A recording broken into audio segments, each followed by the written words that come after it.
Democracy Now!, democracynow.org, The War and Peace Report. I'm Amy Goodman. The International Peace Conference on Syria opened today with deep divisions over the fate of President Bashar al-Assad. Meeting in Switzerland, armed rebels and the Assad regime are holding their first direct talks, along with representatives of the UN, U.S., Russia, and other world powers. In his opening remarks, Secretary of State John Kerry ruled out the inclusion of Assad in a transitional government, the conference's stated goal. Mutual consent, which is what has brought us here, for a transition government means that that government cannot be formed with someone that is objected to by one side or the other. That means that Bashar al-Assad will not be part of that transition government. There is no way possible in the imagination that the man who has led the brutal response to his own people could regain the legitimacy to govern. One man and those who have supported him can no longer hold an entire nation and a region hostage. The Syrian regime has scoffed at demands for Assad's departure. Syria's ambassador to the United Nations, Bashar al-Jafri, dismissed what he called outside interference in Syrian affairs. We are here to discuss the future of Syria. Syria as a country, as a whole country. We are here to discuss the future of our own people. We don't get any lessons from anybody. Well, this is a national Syrian dialogue among the Syrians themselves. The talks are being held without the involvement of Iran, whose invitation was withdrawn after U.S.-led objections. On Tuesday, the Iranian government accused Secretary General Ban Ki-moon of bowing to U.S. pressure. The talks also continue as a new report accuses the Assad regime of war crimes reminiscent of Nazi concentration camps during World War II. A team of 3 international prosecutors has released images obtained from a Syrian defector showing emaciated and mutilated bodies, likely resulting from torture. The defector is said to be a military investigator who handed over thousands of photographs he'd taken of the Assad regime's victims. Former war crimes prosecutor Desmond Da Silva said the images prove killings on an industrial scale.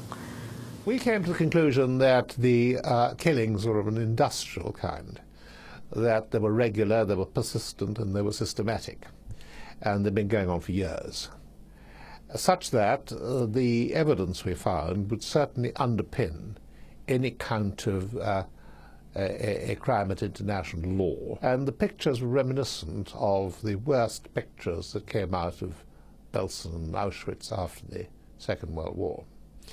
And these poor creatures were not just starved, but they were also tortured whilst they were starving. A Syrian rebel group has claimed responsibility for a car bombing in Lebanon that killed 4 people and wounded 20 others. The attack hit a stronghold of the Shiite group Hezbollah, south of Beirut. The al-Qaeda-linked al-Nusra Front says it was taking revenge for a Hezbollah missile strike in Syria last week. It was the latest violence incident to bolster fears the Syrian civil war is spilling across the border into Lebanon. Thailand has declared a state of emergency in the capital Bangkok amidst continued protests against Prime Minister Yingluck Shinawatra. Thousands of demonstrators have set up encampments and blocked roads in a bid to force Yingluck's departure and replace her with an unelected People's Council. Yingluck has called a snap election for early next month, which she's expected to win. 3 people have died after overnight clashes in Ukraine between state forces and opposition protesters. The government has attacked protest camps in Kiev since thousands defied a state ban on rallies over the weekend. Demonstrators have begun receiving text messages on their cell phones informing them of taking part in an illegal disturbance. Kenneth Roth, the executive director of Human Rights Watch, called on the Ukraine government to respect the right to protest.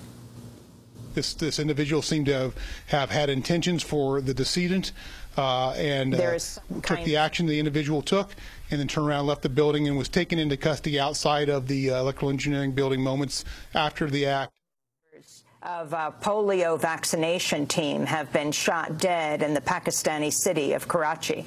The victims were the latest to be killed in the fallout from the U.S. assassination of Osama bin Laden.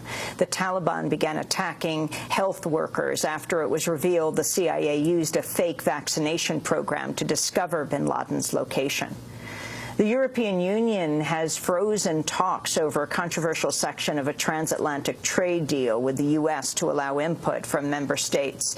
The EU says it wants to give members time to share their input over a proposal that would grant corporations the right to sue governments over potential trade violations.